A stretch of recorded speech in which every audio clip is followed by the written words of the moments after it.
Hello students of class 11th economics बेटे। जैसे कि आपका chapter number 3 consumers equilibrium continuity में है, जिसमें बेटा हमने आपको total utility and marginal utility क्या होती है उसके बारे में लास्ट लेक्चर में समझाया था। अब देखो बेटा, आज मैं आपको इन दोनों के बीच का रिलेशन समझाऊंगी कि रिलेशन क्या होता है। और इकोनॉमिक्स में जो भी हम डायग्राम बनाते हैं ना, वो कर्व्ड डायग्राम होती है, उसको कर्व बोला जाता है इकोनॉमिक्स में। ठीक है, तो आपको इसको समझना होगा, इसकी कर्व को समझना होगा। ठीक है, रिलेशन बनाने के लिए मैं पहले एक टेबल तैयार करूँगी जिसमें मैं टोटल यूटिलिटी और मार्जिनल यूटिलिटी लूँगी। ठीक है, यूटिलिटी कैसे डिनोट करते हैं ये मैंने आपको समझाया हुआ है ऑलरेडी। ठीक है, ये बुक में भी आप में बना हुआ है टेबल, ये मैं आपको दिखा देती हूँ, लेकिन ये कैसे बना ये मैं आपको समझा देती हूँ। ठीक है, टोटल यूटिलिटी ये देखो, पहले यहाँ पे आपने फर्स्ट में क्वांटिटी लेनी है, सेकंड में टोटल यूटिलिटी लेनी है और थर्ड में आपने मार्जिनल यूटिलिटी लेनी है। क्वांटिटी आप ज़ीरो से स्टार्ट करोगे कि जब आप ज़ीरो क्वांटिटी दे रहे हो, जब आप कुछ भी कंजम्पशन नहीं कर रही किसी भी चीज़ का। ठीक है, तो आपको उससे कुछ भी यूटिलिटी नहीं मिलेगी। जब आप कुछ खा ही नहीं रहे या आप कोई चीज़ यूज़ ही नहीं कर रहे, तो आपको यूटिलिटी कहाँ से मिलेगी भाई, आपको सेटिस्फेक्शन कहाँ से होगी। जब आपने कुछ खाया पिया ही नहीं, जब आपने किसी चीज़ को यूज़ ही नहीं करा, आपने कोई शर्ट ही नहीं पहननी या जो भी चीज़ आप कर रहे हो, कंज्यूम कर रहे हो, जब आपने उसको कंजप्शन ही नहीं किया, उसको यूज़ ही नहीं करा, तो आपको सेटिस्फेक्शन तो मिलेगी नहीं। तो जब क्वांटिटी नहीं है, ज़ीरो क्वांटिटी है, आपने कंजप्ट करी, तो इसका मतलब आपकी टोटल यूटिलिटी भी ज़ीरो हो गई, तो मार्जिनल यूटिलिटी तो वहाँ पे कुछ भी नहीं होगी, तो उसको डैश डाल के खाली छोड़ देना है आपने। लेकिन जब आपने मान लो किसी चीज़ की, किसी कॉमोडिटी की 1 यूनिट यूज़ कर ली, 1 यूनिट आपने उस कॉमोडिटी की यूज़ कर ली। ठीक है, तो आपको मान लो total utility first unit use करने के ऊपर कितनी मिल रही है, 8 यूटिल्स की मिल रही है या 8 यूनिट्स की। क्योंकि मैंने आपको बताया था कि जो आप कंजम्पशन करते हो उसकी जो आप सेटिस्फेक्शन होती है उसको दो तरीके से हम उसकी यूनिट लिख सकते हैं, एक तो UNIT यूनिट या फिर यूटिल, दो में से एक से डिनोट कर सकते हैं। ठीक है, जैसे हमने डिस्टेंस की आपको एग्जांपल दी थी कि डिस्टेंस को आप दो तरीके से लिख सकते हो, मेज़र कर सकते हो, किलोमीटर से, एक मीटर से। ठीक है, वैसे ही इसकी दो जो हैं पीछे पड़ेंगे इसके, एक तो यूनिट या फिर इसका एक यूटिल। ठीक है, या दो इसकी इकाइयाँ हैं। ठीक है, तो 1 जब आप यूनिट को कंज्यूम कर रहे हो तो आपको 8 यूनिट्स की सेटिस्फेक्शन मिल रही है, तो ये आपकी टोटल यूटिलिटी हो गई।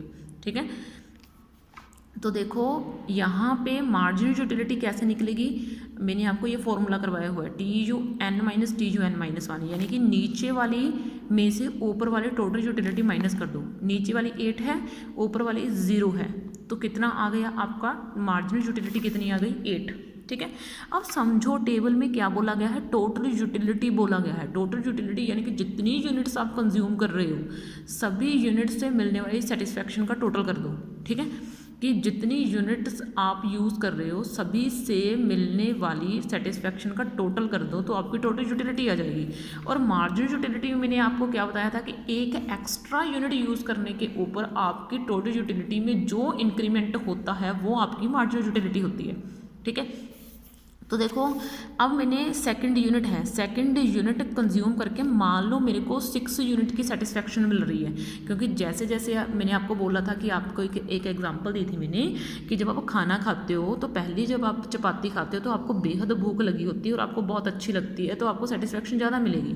लेकिन जब आपने सेकंड चपाती खाई तो आपकी सेटिस्फेक्शन थोड़ी थोड़ी कम होने लगेगी, क्योंकि आपका पेट भरने लगेगा। ठीक है, तो सेकंड जब मैंने खाई तो मान लो आपको 6 यूनिट की मिल रही है, क्योंकि मैं तो टोटल निकाल रही हूँ, तो फर्स्ट और सेकंड यूनिट दोनों की ऐड करके मुझे कितनी मिलेगी, 14 यूनिट्स। ठीक है, क्योंकि टोटल में क्या बोला कि जितनी यूनिट्स है सभी से मिलने वाली सेटिस्फेक्शन का टोटल कर दीजिए। तो यहाँ पे मार्जिनल कितनी आ गई, 1 यूनिट की, मार्जिनल मतलब एक एक्स्ट्रा यूनिट की। तो मैंने सेकंड यूनिट 1 के बाद दूसरी यूज़ करी ना, तो उससे कितनी मिलेगी, 14 - 8 which is equal to 6 units. ठीक है, तो वैसे ही मान लो थर्ड यूनिट से मेरे को 4 यूनिट्स की सेटिस्फेक्शन मिल रही है, तो मैंने तीनों की इकट्ठी निकालनी है, तो कितनी हो गई, 18। ठीक है, पहली से 8 यूनिट की, दूसरी से 6 यूनिट की, तीसरी से 4 यूनिट की, तो टोटल तीनों की ऐड कर दी मैंने। ठीक है, तो 14 में 4 ऐड करा तो कितना आ गया, 18। तो अगर 1 यूनिट की निकालनी है तो 18 में से 14 माइनस कर दो, वो कितनी आ जाएगी 4। ठीक है, वैसे ही 4th यूनिट से 2 यूनिट्स की मिल रही है, तो मैंने 18 में 2 ऐड कर दिया तो 20 आ गया। और अकेली की पता करनी हो तो 20 में से 18 माइनस करा तो ये 2 यूनिट्स का आ गया। अब 5th जो है, जब मैंने आपको बताया था, आपको मैंने एक एग्जांपल बताई थी कि मान लो आपको सब्जी टेस्टी लग रही है तो आप एक चपाती ज़्यादा खा गई, ठीक है, लेकिन वैसे आप खाना नहीं चाहते थे, ठीक है, आपका पेट पूरा भरा हुआ है, लेकिन आपको मतलब आपने जो है वैसे ही लालच में खा ली, ठीक है, तो उससे आपको सेटिस्फेक्शन बिल्कुल नहीं मिल रही, आपने जस्ट वो टेस्ट के लिए खाई है, वो आपका पेट नहीं चाहता था कि आप और खाओ, ठीक है ना, तो उससे आपको 0 मिलेगी, क्या, सेटिस्फेक्शन। तो 20 माइनस 20 इज इक्वल टू 0, ठीक है। तो लेकिन आप मान लो मैंने आपको ये बोला था कि आप किसी रिलेटिव के घर में गए हो तो उसको आपने ज़बरदस्ती से एक चपाती और रख दी, तो उसका आपकी सेहत के ऊपर नेगेटिव इम्पैक्ट पड़ेगा, है ना। आप बिल्कुल भी, आपकी खाने की इच्छा नहीं है, आप एक्स्ट्रा भी खा चुके, फिर भी आपको धक्के से एक और रखी जा रही है, तो मतलब आप बस भी नहीं, इसका तो फिर आपको नेगेटिव इम्पैक्ट पड़ना शुरू हो जाएगा। तो यहाँ पर आपकी जो सेटिस्फैक्शन है बढ़ने की बजाय कम होने लगेगी, ठीक है।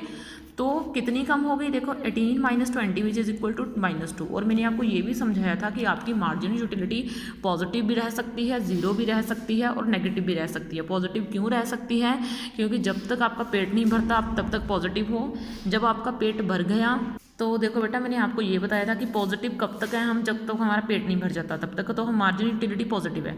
लेकिन जब हम पेट भर गया फिर हम एक्स्ट्रा खा रहे हैं, तो मतलब हमारी एक्स्ट्रा खाने की थोड़ी यूनिट एक्स्ट्रा खा रहे हैं, ज़्यादा नहीं, अगर थोड़ी यूनिट एक्स्ट्रा खा रहे हैं तो आपकी सेटिस्फेक्शन 0 हो जाएगी। लेकिन आप फिर भी एक और यूनिट एक्स्ट्रा खा रहे हो तो उसका आपकी सेहत के ऊपर नेगेटिव इम्पैक्ट पड़ना शुरू हो जाना है, तो ये आपकी नेगेटिव भी हो जाएगी। मैंने आपको बड़ी सिंपल सी एग्जांपल दी, लेकिन कंजम्पशन आप किसी भी चीज़ का कर सकते हो, कोई ज़रूरी नहीं कि खाने वाली चीज़ का ही कंजम्पशन करो आप, ठीक है ना। तो मतलब मैंने आपको सिर्फ इसलिए एग्जांपल दी है क्योंकि इससे बच्चों को थोड़ा बेहतर समझ आता है, ठीक है। तो इस तरीके से मैंने ये टेबल तैयार कर दिया, ओके।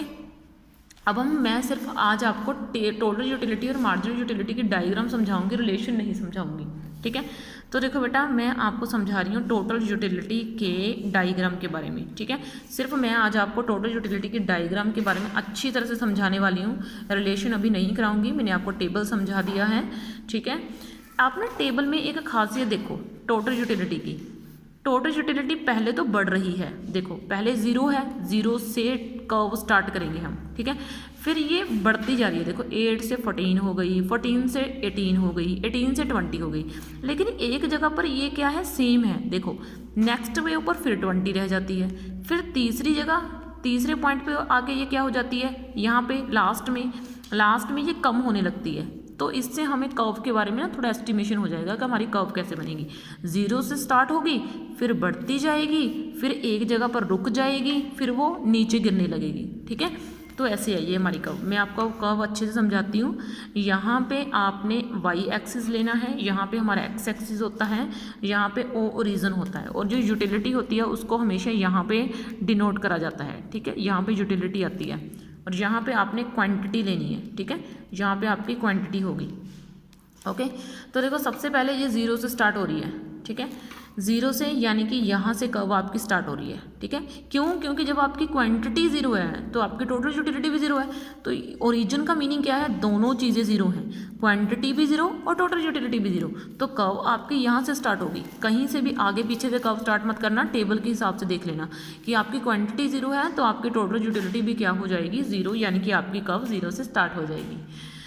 फिर देखो उसके बाद देखो, जब आप फर्स्ट क्वांटिटी यानी कि पहली क्वांटिटी खा रहे हो तो आपको 8 यूनिट की सेटिस्फेक्शन मिल रही है। तो ये मैंने फर्स्ट क्वांटिटी यहाँ पे खाई, तो यहाँ से 8 यूनिट का एस्टिमेशन लगा दो, लेकिन यानी कि यहाँ पे देखो इस तरीके से कर्व जो है, मान लो एक पॉइंट के ऊपर कर्व को भी बनाने का मेथड होता है, ऐसा नहीं है कि आप कर्व को जैसे उठाया वैसे बना दिया, इसकी शेप परफेक्ट बननी चाहिए, ठीक है, पूरी एकदम परफेक्ट शेप बननी चाहिए। देखो यहाँ तक तो मान लो मेरी कर्व बढ़ रही है, ठीक है, यहाँ तक देखो मेरी कर्व बढ़ रही है, जैसे जैसे क्वांटिटी आगे जा रही है वैसे वैसे मेरी कर्व आगे जा रही है, जैसे जैसे मेरी क्वांटिटी बढ़ेगी, देखो क्वांटिटी बढ़ेगी वैसे वैसे मेरी कर्व ऊपर उठेगी, ठीक है।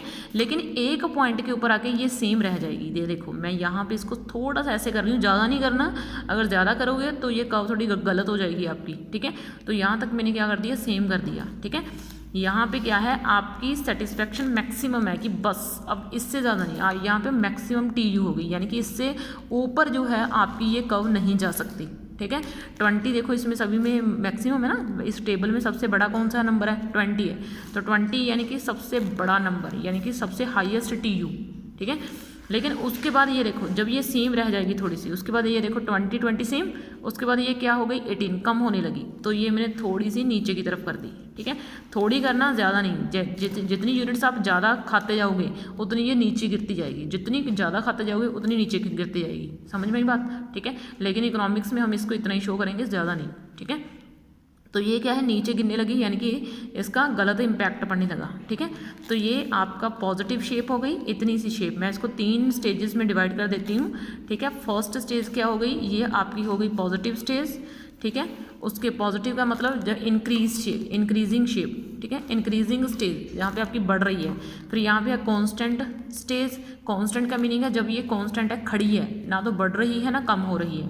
फिर ये आगे डिक्रीजिंग स्टेज। डिक्रीजिंग स्टेज का मीनिंग क्या है कि जब आपकी TU कम होने लगे। ठीक है, तो मैंने आज आपको सिर्फ इस कर्व के बारे में समझाया। नेक्स्ट वीडियो में मैं आपको मार्जिनल यूटिलिटी की कर्व और इन दोनों के रिलेशन के बारे में समझाऊंगी। ओके बेटा, थैंक यू।